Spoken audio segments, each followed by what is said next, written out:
எளிதான மாற்றத்தை குறித்து நான் பேச போகிறேன். ஆமென்.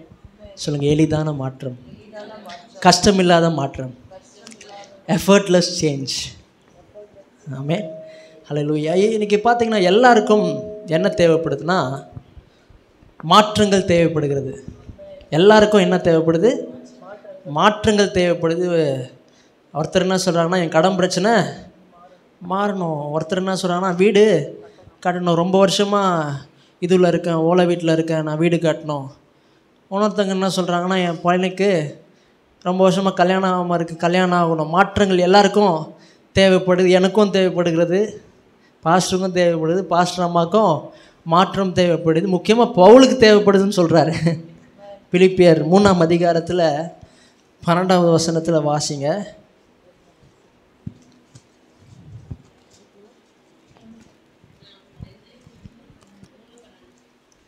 நான் அடைந்தாயிற்று அல்லது முற்றும் தேர்ந்தேன் என்று எண்ணாமல் கிறிஸ்து இயேசுவினால் நான் எதற்காக பிடிக்கப்பட்டேனோ அதை நான் பிடித்து கொள்ளும்படி ஆசையாய் தொடர்கிறேன். இங்கே சொல்கிறாரு, நான் அடைந்தாயிற்று, எனக்கு எல்லாம் கிடச்சிருச்சு, அது மட்டும் இல்லை முற்றும் தேறினவன் நான், எல்லாம் பர்ஃபெக்டாக இருக்கேன் அப்படின்னு எண்ணாமல். யார் சொல்கிறா? அப்போ அவருக்கே மாற்றங்கள் தேவைப்படுகிறது. ஆமென். புதிய ஏற்பாட்டில் பார்த்தீங்கன்னா அவர் தான் என்ன பண்ணியிருக்காரு, நிறைய புஸ்தகங்கள் எழுதியிருக்கிறார். பழைய ஏற்பாட்டுன்னு சொன்னால் மோசஸ்ன்னு சொல்லலாம், புதிய ஏற்பாட்டுன்னு சொன்னால் யார் சொல்லலாம்னா பவுலை சொல்கிறான். ஆனால் அவருக்கே என்ன தேவைப்படுகிறதுனா மாற்றங்கள் தேவைப்படுகிறது. ஆமென். மாற்றம்னு சொல்லும் போது ஈஸியாக, மாற்றம்னாலே ரொம்ப ரொம்ப கஷ்டம். சொல்கிறான், எங்கள் அப்பா கஷ்டப்பட்டு என்ன பண்ணாருன்னா வீடை கட்டினார், கஷ்டப்பட்டு கடத்தை அடித்தார், கஷ்டப்பட்டு பொண்ணுக்கு கல்யாணம் பண்ணார். அப்போ மாற்றனாலே கஷ்டம். ஆனால் வேதம் என்ன சொல்லுகிறதுனா மாற்றம் சுலபம், எளிது. சொல்லுங்கள், எளிது. கல்யாணம் பண்ணுறது ரொம்ப ஈஸி. அது மட்டும் இல்லை, சொல்லுவார், அப்பா சொல்லுவார், ஈஸியாண்ணா 700 தான் வச்சுருந்தேன், போன வாரம் கூட மெசேஜ் 700 தான் வச்சுருந்தேன், ஈஸியாக கல்யாணம். வேதமாக தான் சொல்லுகிறது. வீடு கட்டுறது ரொம்ப ஈஸி, கடன் பிரச்சனை மாறுறது ரொம்ப ஈஸி. அதான் பார்க்க போகிறோம். இன்றைக்கி ஒரு உதாரணம் சொல்கிறேன். ஒரு சின்ன ஒரு ஆப்பிள் விதை இருக்கிறது. அது என்ன பண்ணுறோன்னா நிலத்தில் போடுறோம். கொஞ்ச நாளுக்கு அப்புறம் என்ன ஆகுதுன்னா அது ஒரு செடியாக மாறுது, அதுக்கப்புறம் ஒரு மரமாக மாறுது, அதுக்கப்புறம் என்ன ஆகுதுன்னா அதிலிருந்து பல கனிகள் கொடுக்கறது. ஒரு விதை என்ன பண்ணுதுன்னா அதோடைய தன்மை என்னதுன்னா ஒரு செடியாக மாறுறது, அதுக்கப்புறம் ஒரு மரமாக மாறுறது, அதுக்கப்புறம் பல கனிகளை அது கொடுக்குது. அது அந்த விதை கஷ்டப்படலை, அது கஷ்டம் சொல்ல, அதோடைய விதையுடைய நேச்சர் எப்படி இருக்குன்னா அது ஒரு பெரிய மரமாக மாறி அது கனிகளை கொடு. அதே போல தான் இயேசு சொல்கிறார், தேவ வசனமும் ஒரு விதை போல் இருக்கிறது. ஆமென். ஹல்லேலூயா. என்னங்க எதோ சொல்லிட்டு டக்குன்னு வசனத்துக்கு வந்துட்டீங்க? ஆமாம், நான் மோட்டிவேஷ்னல் ஸ்பீக்கர் கிடையாது, நான் பாஸ்டர், அதனால் வசனத்துக்கு தான் வரணும். இங்கே 1 பேதுரு 1ஆம் அதிகாரம் 23வது வசனத்தை வாசிங்க.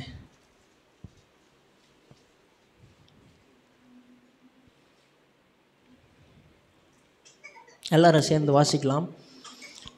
அழிவுள்ள வித்தினாலே அல்ல, அழிவுள்ள வித்தினாலே அல்ல, என்றென்றைக்கும் என்றென்றைக்கும் நிற்கிறதும் ஜீவன் உள்ளதுமான தேவ வசனமாகிய அழிவில்லாத வித்தினாலே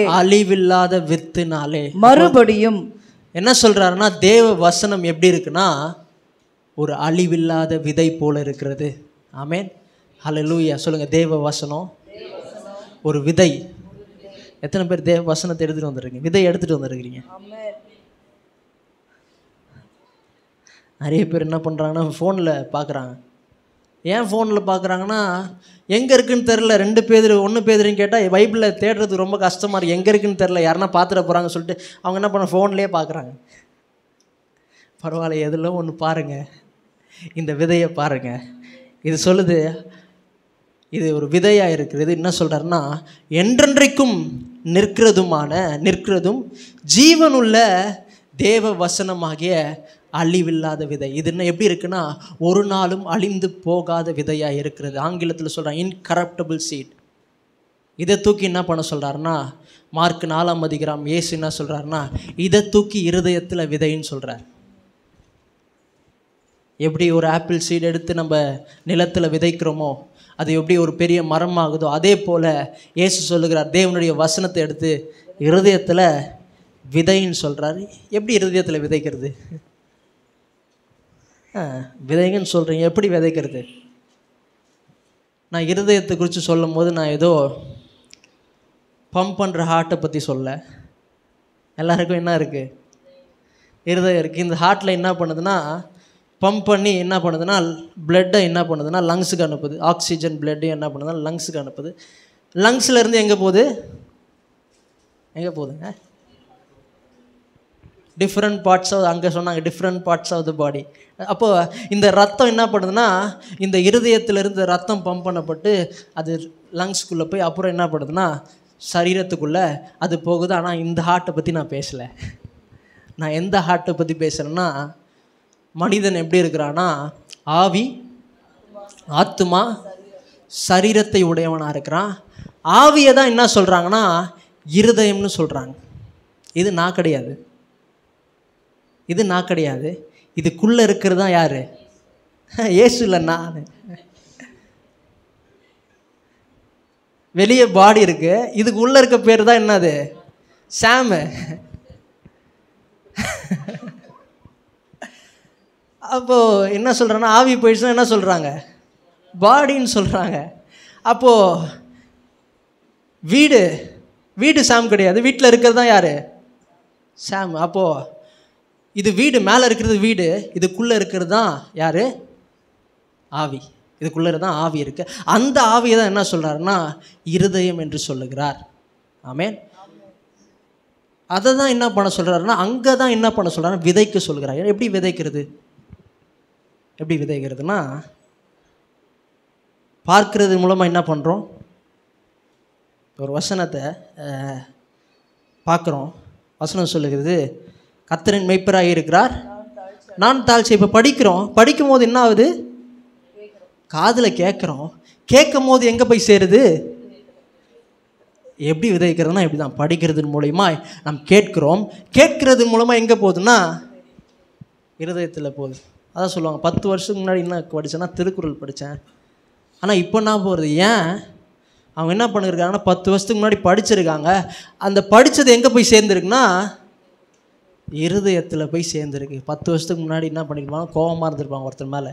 ஆனால் 30 வருஷம் கழித்து பார்க்கும்போது என்ன வரும்னா அவங்கள பார்க்க திருப்பி கோபம் வரும். ஏன்? அது என்ன ஆயிருக்குன்னா இருதயத்தில் போய் ஸ்டோர் ஆகிருக்கிறது. ஆமென். அப்போ விதைக்கிறதுனா எப்படி விதைக்கிறதுனா பார்க்கறதன் மூலயமா நாம் படிக்கிறோம், படிக்கிறதன் மூலயமா கேட்குறோம், கேட்கறதன் மூலமாக எங்கே போகுதுன்னா இருதயத்தில் போகிறது. இன்றைக்கி சாக்கு போக்காக சொல்லக்கூடாது, எனக்கு படிக்க தெரியாது பிரதர், எனக்கு பைபிள்லாம் படிக்க தெரியாது, எனக்கு அதெல்லாம் எழுட்டு கொடு. இன்றைக்கி நிறைய காரியங்கள் இருக்கிறது, மொபைல் இருக்கிறது, செல்ஃபோன் இருக்கிறது, பார்த்திங்கன்னா யூடியூப் இருக்கிறது, அதுக்கப்புறம் மெமரி கார்டு இருக்குது. அதெல்லாம் என்ன பண்ணலான்னா கேட்டு நம்ம என்ன பண்ணலான்னா இருதயத்துக்குள்ளே போடலாம். சரி, எப்படி விதைக்கிறது?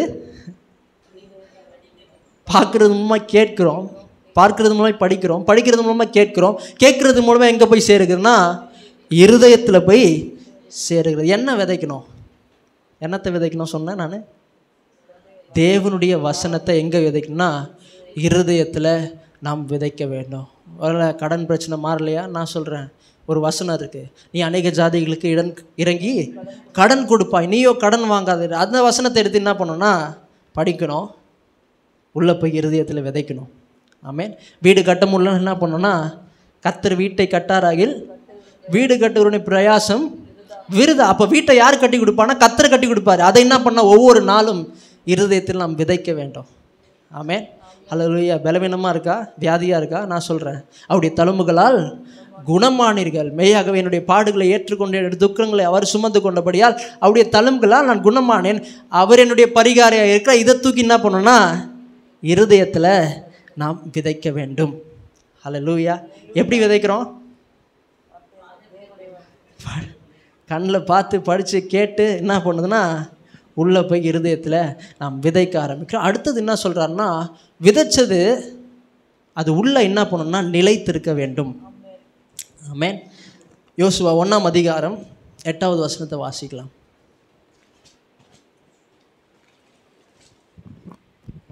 நியாயப்பிரமாண புஸ்தகம் உன் வாயை விட்டு பிரியாதிருப்பதாக, இதில் எழுதி இருக்கிறவைகளின்படி எல்லாம் நீ செய்ய கவனமா இருக்கும்படி சொல்றார். இந்த நியாயப்பிரமாணத்தின் புஸ்தகம் உன் வாயை விட்டு பிரியாதிருப்பதாக. அவருக்கு நல்லா தெரியும் இந்த நியாயப்பிரமாண புஸ்தகம் எப்படி என்ன பண்ணுறேன்னா, உன் வாயை விட்டு பிரியாதிருப்பதாகனா நீ அதை படிக்கும் பொழுது எங்கே போய் சேருது? இருதயத்தில் போய் சேருது. அதனால் சொல்கிறாரு, இந்த நியாயப்பிரமாணத்தின் புஸ்தகம், நியாயப்பிரமாண புஸ்தகம்னா பைபிளை சொல்கிறேன், வசனத்தை சொல்கிறேன். இந்த நியாயப்பிரமாணத்தின் புஸ்தகம் உன் வாயை விட்டு பிரியாதிருப்பதாக, இதில் எழுதியிருக்கிறபடியெல்லாம் நீ செய்ய கவனமாக இருக்கும்படி. என்ன சொல்லியிருக்கு இதில்? மார்க்கில் 4ஆம் அதிகாரத்தில் என்ன சொல்லியிருக்கிறார் இயேசு? இந்த வசனத்தை என்ன பண்ணு, இருதயத்தில் விதைன்னு சொல்லியிருக்கிறார். அதான் சொல்லுது, இதில் எழுதியிருக்கிறபடி எல்லாம் நீ செய்ய கவனமாக இருக்கும்படி. அதுக்கப்புறம் சொல்கிறார், இரவும் பகலும்.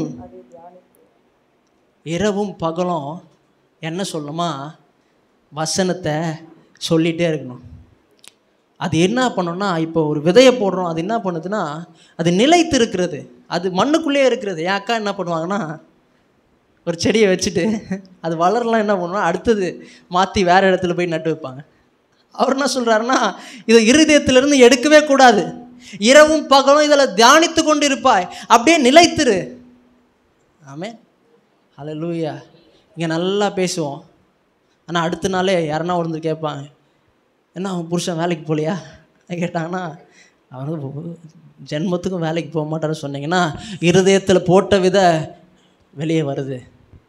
ஆமென், ஹல்லேலூயா. அவர் சொல்கிறாரு, நீ இரவும் பகலும், நைட்டும் பகலும் அதே சொல்லிட்டு, யாருன்னா சொன்னால் கூட என்ன சொல்ல, கர்த்தர் எனக்கு செய்வார், என் புருஷனை மாற்றுவார்.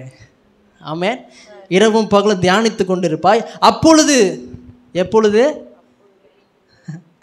எப்பொழுது?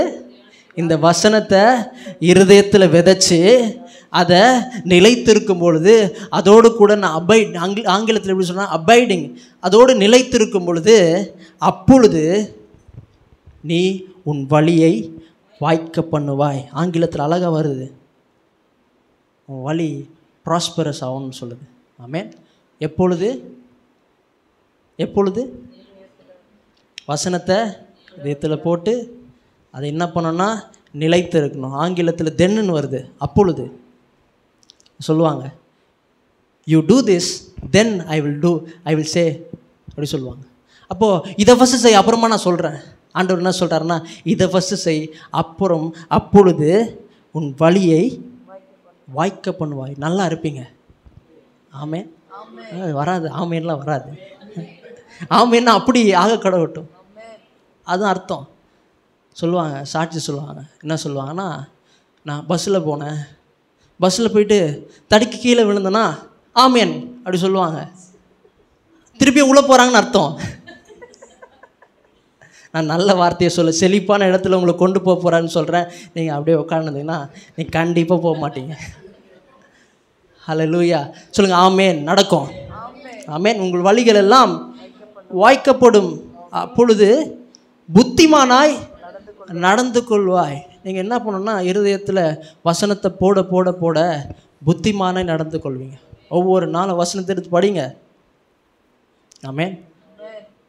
புருஷன் புத்திமான நடக்கணுமா, வசனத்தை எடுத்து படிங்க. எப்படி நான் படிக்கும்போது அவர் புத்திமான நடந்து கொள்வார்னா, ஒன்றும் இல்லை, நீங்கள் எடுத்து வாசிக்கும் போது, கத்தமாக வாசிக்கும் போது அவர் கேட்பார், கேட்டு அவர் இருதயத்தில் போவோம், அவர் புத்திமான நடந்து கொள்வார்.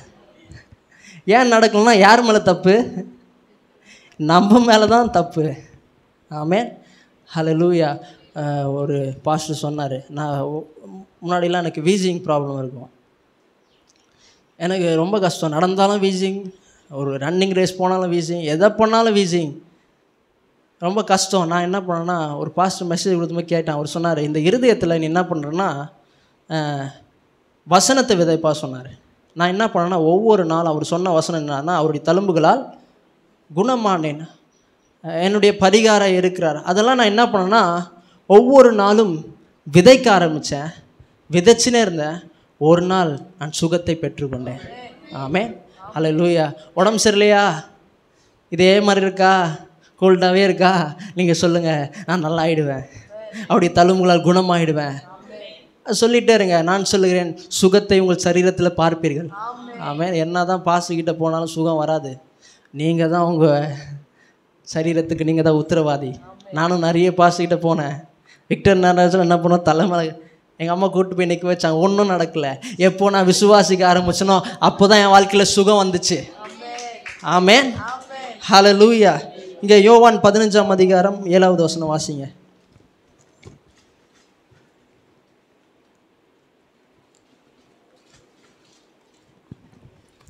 நீங்கள் என்னிலும் என் வார்த்தைகள் உங்களிலும் நிலைத்திருந்தால் நீங்கள் கேட்டுக்கொள்வது எதுவோ அது உங்களுக்கு செய்யப்படும்.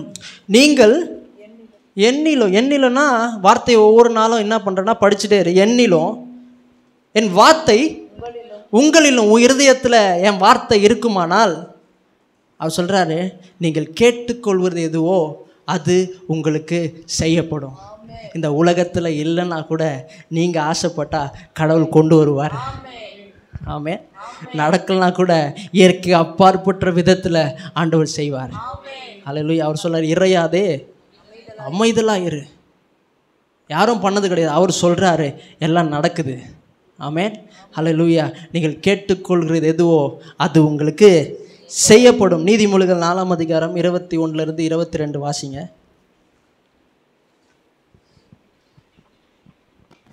அவைகள் உன் கண்களை விட்டு பிரியாதிருப்பதாக அவைகளை உன் இருதயத்துக்குள்ளே காத்துக்கொள். அவைகளை கண்டுபிடிக்கிறவர்களுக்கு அவைகள் ஜீவனும் அவர்கள் உடலுக்கெல்லாம் ஆரோக்கியமாமும். அவர் சொல்றாரு, அவைகள் உன் கண்களை விட்டு பிரியாதிருப்பது. நான் சொன்ன கண்ணில் தான் என்ன பண்ணுது, கண்ணு மூலியமாக தான் படிக்கிறோம். படிக்கிறதன் மூலயமா எங்கே போகுது, இருதயத்தில் போகுது. அவர் சொல்ற, அவைகள் உன் கண்களை விட்டு பிரியாதிருப்பதாக அவைகள் உன் இருதயத்தில் காத்துக்கொள். ஏதோ கண்ணு மட்டும் இல்லைப்பா, நீ என்ன பண்ணா இருதயத்தில் போட்டு காத்துக்கொள். அவைகளை எவைகளை வசனம் போயிடக்கூடாது சொல்கிறார்ல. அவைகளைன்னா கண்ணு மூலியமா நீ கேட்கறது மூலியமா இருதயத்தில் போது அவர் சொல்ல, இருதயத்துக்குள்ளே காத்துக்கொள். அவைகளை தான் சொல்கிறார். அதை செய்யும் பொழுது அவைகளை கண்டுபிடிக்கிறவனுக்கு அவைகள் ஜீவனும் உடலுக்கெல்லாம் ஆரோக்கியமாக இருக்குது. எப்போ நீங்கள் இருதயத்தில் வசனத்தை படித்து இருதயத்தில் போட்டு அதை நிலைத்து நிற்க வைக்கிறீங்களோ, நான் சொல்கிறேன், உங்கள் வாழ்க்கை ஜீவனுள்ள வாழ்க்கையாக மாறும். ஆமென். ஹல்லேலூயா. நான் கண்டுபிடிச்சேன். எங்கேயோ போக வேண்டிய வாழ்க்கை என்னுடைய லைஃபு. ஆனால் நான் கண்டுபிடிச்சேன். ஒவ்வொரு நாளும் அவருடைய வசனத்தை எடுத்து வாசிக்க ஆரம்பித்தேன். வசனத்தை துன்மார்க்குடைய ஆலோசனை நடவாமல், பாவிகள் வழி இல்லாமல், பரிராசக்காரன் உட்காரும் இடத்தில் உட்காரன், கர்த்தருடைய வேதத்தில் இரவும் பகலும் தியானமாக இருக்கிற மனுஷன் பாக்கியம். அவன் நீர்க்கால்கள் ஓரமாய் நடப்பட்டு தன் காலத்தில் தன் கனியை தந்து இலை உதிராதிருக்கிற மரத்தை போல் இருப்பான். அவன் செய்வதெல்லாம் வாய்க்கு. ஒரு நாள் கண்டுபிடிச்சி இரவும் பகலும் அவருடைய வசனத்தை இருதயத்தில் போட ஆரம்பித்தேன். நான் இன்னைக்கு செய்கிறதெல்லாம் வாய்த்து கொண்டு இருக்கிறது. ஆமே. இலை உதிராது இருக்கிற மரத்தை போல் இருக்கிறேன். ஹல்லேலூயா. நீங்கள் அப்படி இருக்கணுமா? கண்டுபிடிங்க. பக்கத்தில் போச்சு கண்டுபிடிங்க. எதை கண்டுபிடிச்சிங்க? இருதயத்தில் வசனத்தை போட்டு இருதயத்தில் நிறைத்து இருக்கும் பொழுது நீங்கள் செய்கிறதெல்லாம் வாய்க்கும். அதான் கிறிஸ்தவ வாழ்க்கை. எதை பண்ணுறோமோ அதெல்லாம் நல்லா ஆகும். அதான் சொல்கிறாரு. அப்போது அழுவ தேவையில்லை, மாற்றங்களுக்கு கஷ்டமே கிடையாது. அழுவலாம் தேவையில்லை, கண்ணீர்லாம் விட தேவையில்லை. வசனம் இருதயத்தில் போடும்போது நிலைத்து இருக்கும் பொழுது நாம் மாற்றங்களை பார்க்கலாம். இங்கே இயேசு என்ன பண்ணுறாருன்னா, தேவனுடைய ராஜ்யம் எப்படி வேலை செய்கிறதுன்னு சுவிசேஷ புஸ்தகத்தில் அவர் நிறைய உவமைகளாக சொல்லியிருக்கிறார்.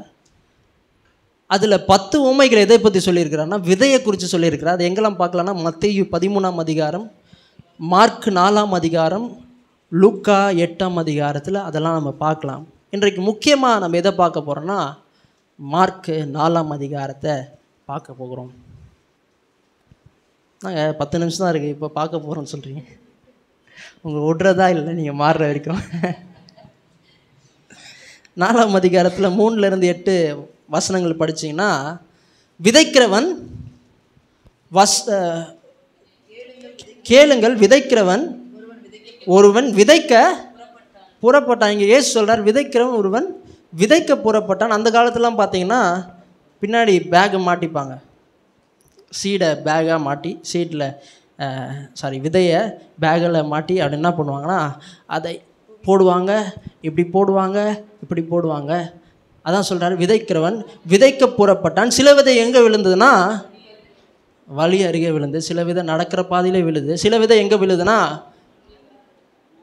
முள்ளுள்ள இடங்களில் விழுது, சில விதைகள் எங்கே விழுதுன்னா கற்பாறை விழுது, சில விதைகள் எங்கே விழுதுன்னா நல்ல நிலத்தில் விழுது. நல்ல நிலத்தில் விதைத்த விதை என்ன எப்படி ஆகுதுன்னா ஒன்று 100ஆகவும் 30ஆகவும் 60ஆகவும் அது என்ன பண்ணுதுன்னா பலன் கொடுக்குன்னு சொல்லிட்டு 14வது வசனம் சொல்கிறாரு,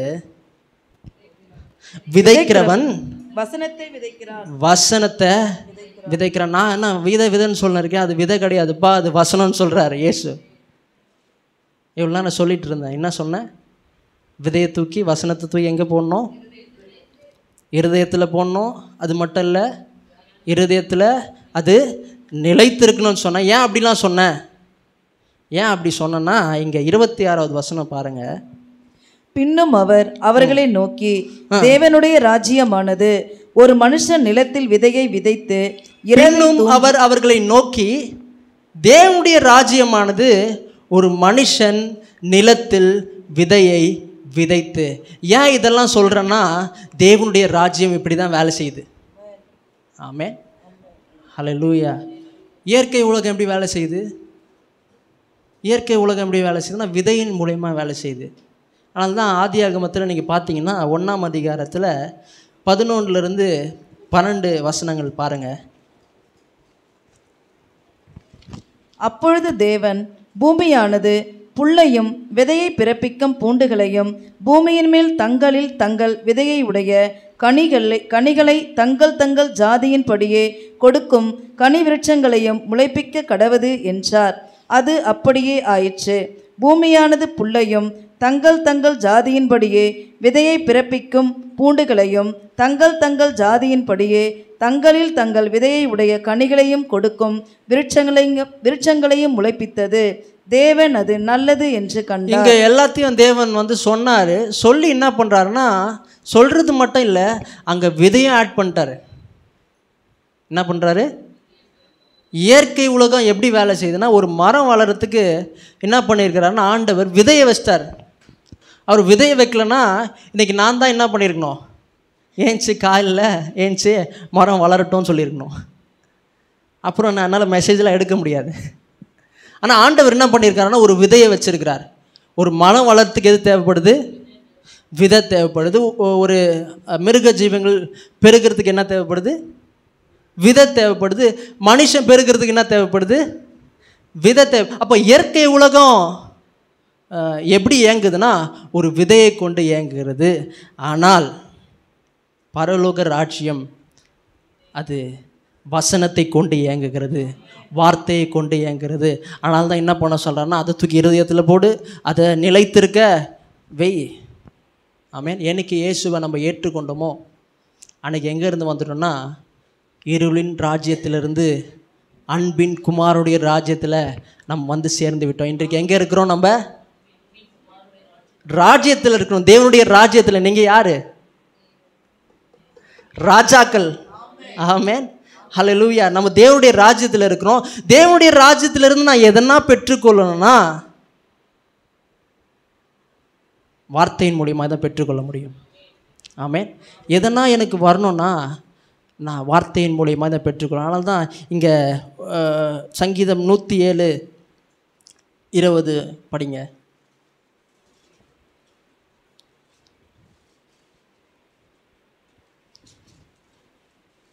அவர் தமது வசனத்தை அனுப்பி அவர்களை குணமாக்கி அவர்களை அழிவுக்கு தப்புவிக்கிறார். அவர் தமது வசனத்தை யாரோ கை வச்சா அவர் சொல்றார், அவர் தமது வசனத்தை அனுப்பி அவர்களை குணமாக்குறார். ஏன்னா பரலோக ராஜ்யம் எப்படி வேலை செய்கிறதுனா, ஆவிக்குரிய உலகம் எப்படி வேலை செய்கிறதுனா வார்த்தையின் மூலியமாய் வேலை செய்கிறது. அதனால தான் ஆதியாகமத்தில் சொல்றார், வெளிச்சம் உண்டாக கடவுது. வார்த்தையின் மூலமாய் இந்த பரலோக ராஜ்யம் இயங்கி கொண்டிருக்கிறது. இந்த ராஜ்யத்தில் நாம் இருக்கிறோம். இந்த ராஜ்யம் எப்படி வேலை செய்யுதுன்னா நான் சொல்ல சொல்ல இருதயத்தில் போட போட போட எனக்கு வந்துட்டே இருக்கும். ஆமென், ஹல்லேலூயா. ஆனால் அந்த நூற்றுக்கு அதிபதி என்ன சொல்கிறாருன்னா, ஒரு வார்த்தை சொல்லும் கர்த்தாவே, என் வேலைக்காரன் சொஸ்தமாக. அவருக்கு நல்லா தெரிஞ்சிருக்கு இந்த பரலோக ராஜ்யம் எப்படி வேலை செய்யுதுன்னா வார்த்தையின் மூலியமாய் வேலை செய்கிறது. ஆமென், ஹல்லேலூயா. இங்கே 4:15 வாசிங்க. மார்க் 4:15. வசனத்தை கேட்டவுடனே சாத்தான் வந்து அவர்கள் இருதயங்களில் விதைக்கப்பட்ட வசனத்தை எடுத்து போடுகிறான்.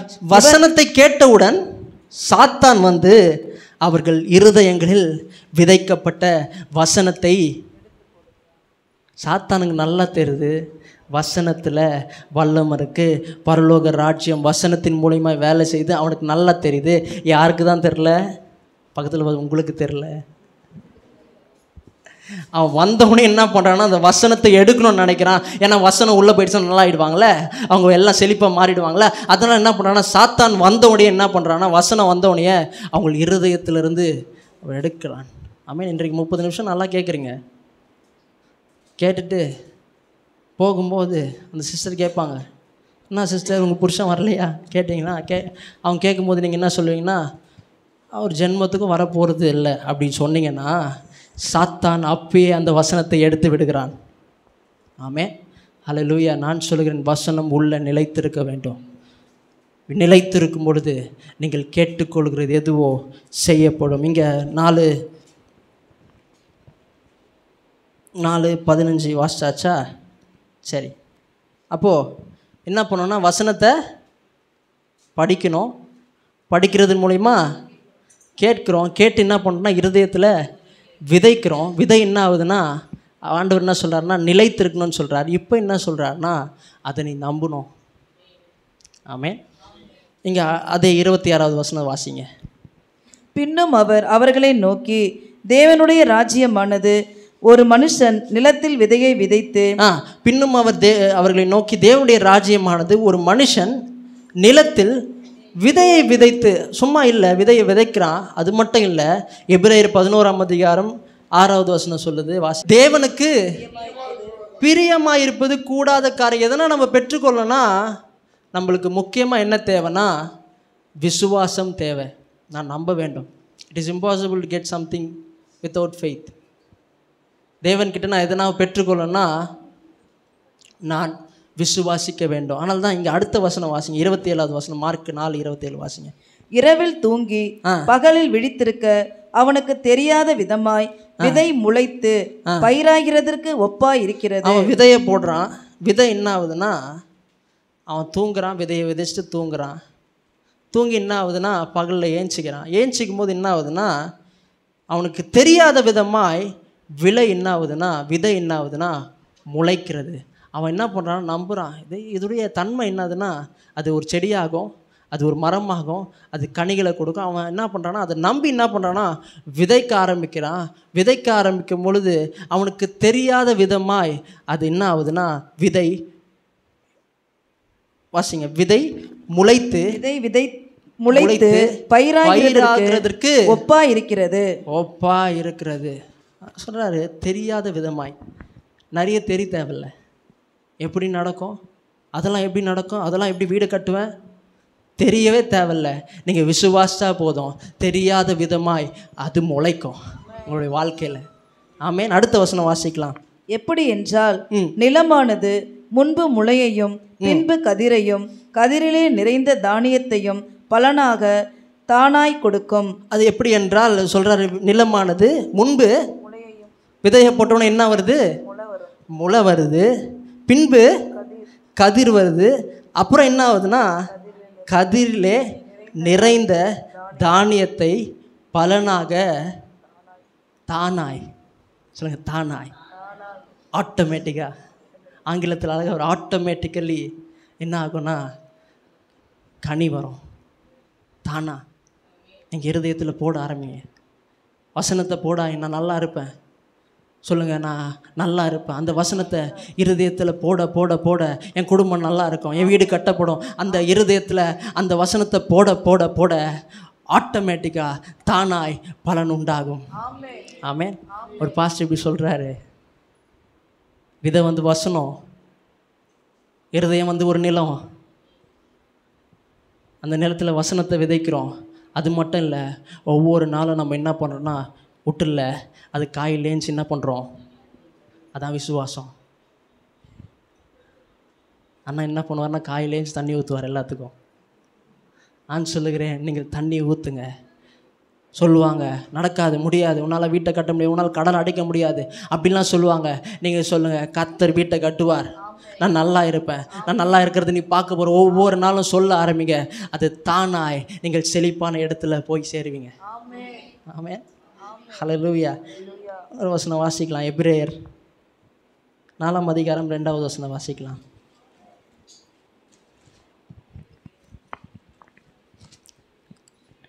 ஏனெனில் சுவிசேஷம் அவர்களுக்கு அறிவிக்கப்பட்டது போல நமக்கும் அறிவிக்கப்பட்டது. ஏனெனில் சுவிசேஷம் அவர்களுக்கு அறிவிக்கப்பட்டது போல நமக்கும். யாருக்கு அறிவிக்கப்பட்டது? இல்லை, யாருக்கு அறிவிக்கப்பட்டது? அவர்கள் யாரு? இஸ்ரவேல் ஜனங்களுக்கு. ஆண்டவர் சொன்னார், எங்கே போய் சேர போகிற? கானான்குள்ளே போய் சேர போகிற. ஆண்டவர் சொன்னார், பாலும் தேனும் ஓடுகிற நலமும் விசாலமான கானான் தேசத்தில் உன்னை கொண்டு போய் சேர போகிறேன்னு ஆண்டவர் இஸ்ரவேல் ஜனங்களுக்கு இந்த சுவிசேஷன் மூலமா அவர்களுக்கு அறிவிக்கப்பட்டது.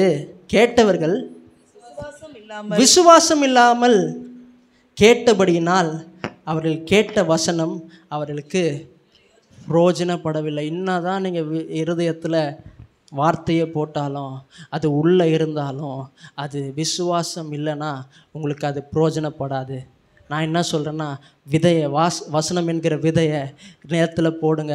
அது மட்டும் இல்லை, ஒவ்வொரு நாளும் தண்ணியை ஊற்றுங்க. ஏஞ்சி சொல்லுங்கள், நான் நல்லா இருப்பேன். தூங்கும் போது சொல்லுங்கள், நான் நல்லா இருப்பேன், எனக்கு ஒரு குறையும் வராது, கர்த்தர் மேய்ப்பராக இருக்கிறார், நான் தாழ்ச்சி அடைய.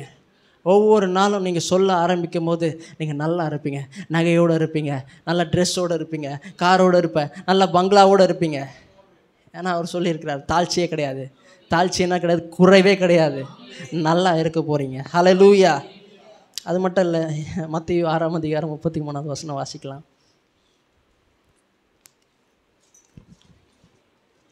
முதலாவது தேவனுடைய ராஜ்யத்தையும் அவருடைய நீதியையும் தேடுங்கள், அப்பொழுது இவைகள் எல்லாம் உங்களுக்கு கூட கொடுக்கப்படும். இங்க இயேசு சொல்றார், முதலாவது தேவனுடைய ராஜ்யம். ராஜ்யம் எப்படி வேலை செய்யுது?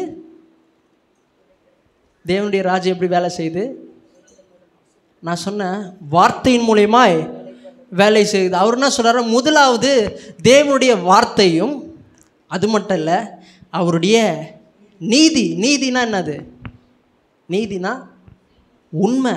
உண்மை எதில் இருக்கு? வார்த்தையில் இருக்கு.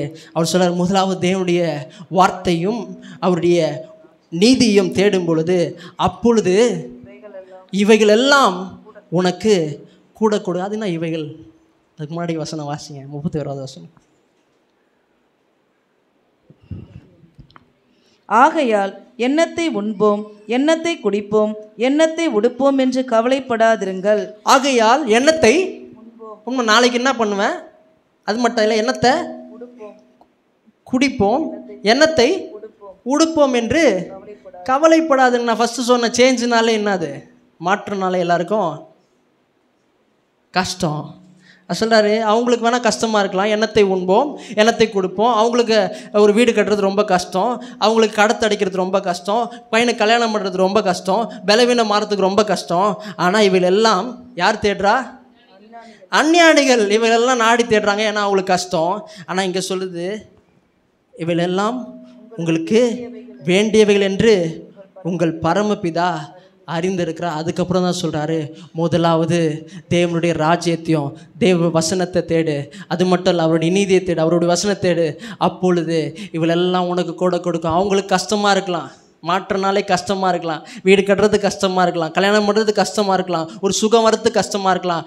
ஆனால் இன்னைக்கு உனக்கு ரொம்ப ஈஸி. ஏன்னா நீ இருதயத்தில் வசனத்தை தூக்கி உள்ளே போடும் பொழுது, அது நிலைத்திருக்கும் பொழுது, அது தானாய் பலனை கொடுக்கும்.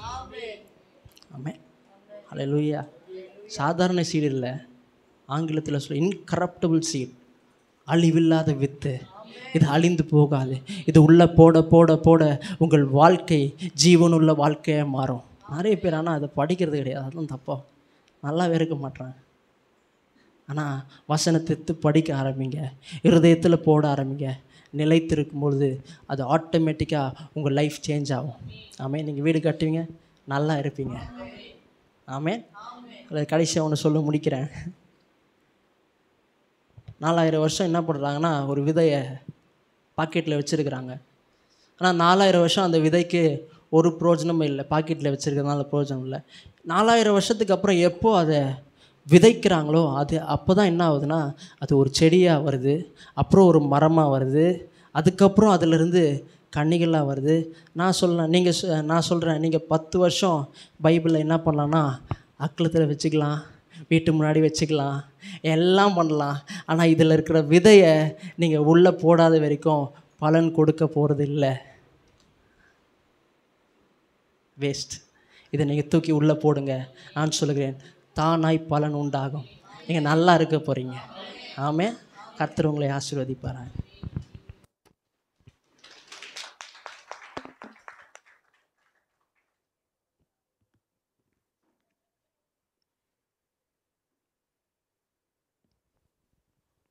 அல்லேலூயா. எல்லோரும் எழுந்து நினைப்போம், ஜெபம் பண்ணலாம்.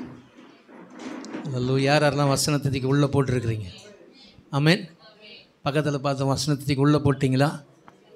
தண்ணி ஊற்ற மறந்துடாதீங்க. ஆமென். நிறைய பேருக்கு வசனம் தெரியும், உங்களை விட வசனம்னா நிறைய பேருக்கு தெரியும். ஆனால் எல்லாமே என்ன பண்ணாங்க, அவங்க தண்ணி ஊற்றுறதுக்கு தவறிட்டாங்க. ஆமென். அல்லேலூயா. கொஞ்சம் வசனம் தெரிஞ்சவங்கலாம் தண்ணி ஊற்றுனாங்க பாருங்கள், ஆசீர்வதிக்கப்பட்டாங்க. ஆமென். அல்லேலூயா. அதனால் தண்ணி ஒரு நம்பிக்கை அவர் மேலே வைங்க. ஆமென். அவர் நம்புங்க, அவர் கை மேலே பலனை கொடுப்பார். எல்லாரும் கண்களை மூடுவோம், தேவனை நோக்கி பார்ப்போம். அல்லேலூயா. எல்லாரும் கண்களை மூடுவோம். உள்ளத்தின் ஆழத்திலிருந்து அந்த வசனத்தை பார்த்து, அந்த வசனத்தை கேட்டு, அந்த வசனத்தை உள்ளத்துக்குள்ளே விதைக்கும் போது, படிக்கும் போது, அதை விதைக்கும் போது கர்த்தர் 100 மடங்கு பலனை கொடுக்கிறார். 30 இல்லை, 60 இல்லை, 100 மடங்கு. ஒருவேளை நீங்கள் நினைக்கிறியா, நான் மாற்றம் வேணும்னு நினைக்கிறேன், எனக்கு அற்புதம் நடக்கணும்னு நினைக்கிறேன், ஒரே மாதிரி தான் போகுது வாழ்க்கை போன வருஷம் இருந்து போல் தான் இந்த வருஷமும் இருக்குது, இந்த வருஷம்னா ஒரு மாற்றம் வராதான்னு சொல்லி நான் யோசிச்சு கொண்டு இருக்கிறேன்னு சொல்லி ஒரு யோசிச்சு கொண்டு வந்தியா, நீ கர்த்தர் உன்னோட தான் பேசுகிறார். இந்த வருஷம் தான் ஒன்று நடக்குன்னு நினைக்கிறேன், இந்த வருஷம் தான் என் வீடை கட்டுவேன்னு நினைக்கிறேன், இந்த வருஷம் தான் என் கடத்தை அடைப்பேன்னு நினைக்கிறேன், இந்த வருஷம் தான் எதுனா ஒன்று வாங்கலாம்னு நினைக்கிறேன், ஒரு மாற்றமும் இல்லை அப்படின்னு சொல்லி ஒரு வேளை சோர்ந்து போய் வந்திருக்கிற உன்னை பார்த்து தான் சொல்கிறாரு, வசனத்தை உன் இருதயத்தில் விதை, இருதயத்தில் விதைச்சு அந்த வசனத்தை முழு கவனத்தோட நீ யோசிச்சு அந்த நைட் அண்ட் டே அந்த வசனத்தை படி, உன் வழியை நீ வாய்க்க பண்ணுவ, நீ புத்திமானவன் நடந்து கொள்வ. ஹல்லேலூயா. ஆண்டவரே, இன்னைக்கு ஆண்டவரே இந்த சத்தியம் ஆண்டவரே இந்த பிள்ளைங்களுக்குள்ள நீங்கள் விதைச்சிருக்கிறீங்கப்பா. ஆண்டவரே, இந்த வசனம் ஒரு வசனம் கூட இவங்க இருதயத்தில் வெளியே போகக்கூடாது ஆண்டவரே. ஆண்டவரே, அது மட்டும் இல்லை, இந்த வசனத்தை ஆண்டவரை முழு கவனத்தையும் இந்த வசனத்தினால வைக்கட்டப்பா, நம்பிக்கை வைக்கட்டும் ஆண்டவரே. ஆண்டவரே, நம்பினாதான் ஆண்டவரே கை மேலே பலனும் தருவீங்கன்னு சொல்லியிருக்கிறீங்கப்பா. ஆண்டவரே, எல்லாரும் கரங்களை உயர்த்தி சொல்லுவோம், ஆண்டவரே உங்கள் வசனத்தை நாங்கள் நம்புகிறோம். ஆண்டவரே, உங்கள் வசனத்தை அவர் உண்டு என்றும் தம்மை தேடுகிறவர்களுக்கு பலன் அளிக்கிறவர் என்றும் விசுவாசிக்க வேண்டும். விசுவாச்சாதான் அந்த வசனம் உனக்கு அற்புதத்தை கொண்டு வரும்.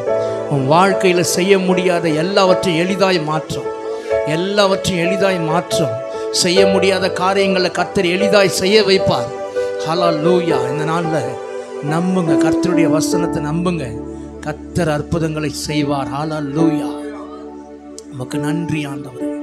ஆண்டவரே, இந்த பிள்ளைங்க விசுவாசத்தில் ஒரு மாதிரி சோர்ந்து போகலாம், இன்னைக்கு நான் ஜெபிக்கிறேன்ப்பா. அந்த வசனத்தை கேட்டிருக்கிறாங்க, ஒவ்வொருத்தரும் இந்த வசனத்தை நம்பும்படியாய் ஆண்டவரே சூழ்நிலையை பார்க்காதபடிக்கு, உலகத்தில் இருக்கிற காரியங்களை பார்த்து, உலகத்தான பார்த்து, ஆண்டவரே அவங்களுக்கே நடக்கலை எனக்கே நடக்காதுன்னு சொல்லி, அவன் பணம் வச்சிருக்கிறான் அவனுக்கே நடக்கலை எனக்கு நடக்காதுன்னு சொல்லி இவங்க சோர்ந்து போகாதபடிக்கு ஒரு தேவன் ராஜ்யத்தை நீதியும் தேடும்போது இவையெல்லாம் கூட கொடுக்கப்படும் சொன்னீரேன். ஆண்டவரே உங்களை தேடும்படியாய், உங்கள் ராஜ்யத்தை தேடும்படியாய், உங்கள் ராஜ்யத்தில் சொல்லப்பட்ட எல்லா காரியங்களும் விசுவாசியை தன்னுடைய இருதயத்தில் ஆண்டவரை வைத்து கொள்ளும்படியாய், காத்து கொள்ளும்படியாய், அதை வாசிக்க முடியாத சொல்லும்படியாய் கர்த்தர் இந்த பிள்ளைகளுக்கு கிருபை பாராட்டுங்கப்பா. ஆண்டவர் வந்த ஒவ்வொருத்தரையும் நான் ஆசீர்வதிக்கிறேன். ஆண்டவரை இந்த வருஷம் உங்களுடைய வாழ்க்கையில் ஒரு மாற்றங்களை இந்த பிள்ளைங்க பார்க்க போகிறதுக்காக நன்றி செலுத்துகிறோம். செய்து கொடுத்த மகனை நாங்கள் ஆசீர்வதிக்கிறோம். கிருபையினால் மூடிக்கொள்ளுங்க. இன்னும் லட்சங்களுக்கு ஆசீர்வாதமாய் மாற்றுவீராக. உடைய வல்ல கருத்துக்குள்ள ஒப்பு கொடுக்கிறோம். இயேசு கிறிஸ்துவின் நல்ல நாமத்தில் ஜெபிக்கிறோம் எங்கள் ஜீவனுள்ள நல்ல பிதாவே, ஆமென். எல்லாரும் சேர்ந்து சொல்லி, என் ஆத்துமாவே கர்த்தரை ஸ்தோத்திரி, என் முழு உள்ளமே பரிசுநாமத்தை ஸ்தோத்திரி, என் ஆத்துமாவே கர்த்தரை ஸ்தோத்திரி, கர்த்தர் செய்த சகல பாரணி மறவாதே. இப்பொழுதும் கர்த்தராகிய இயேசு கிறிஸ்துவின் கிருபையும் பிதாவாகிய தேவனுடைய அன்பும் பரிசுத்த ஆவியானுடைய அன்பின் ஐக்கியமும் இன்றும் என்றும் சதா காலங்களில் நம் மனைவரோடு இருப்பதாக. ஆமென், ஆமென், ஆமென்.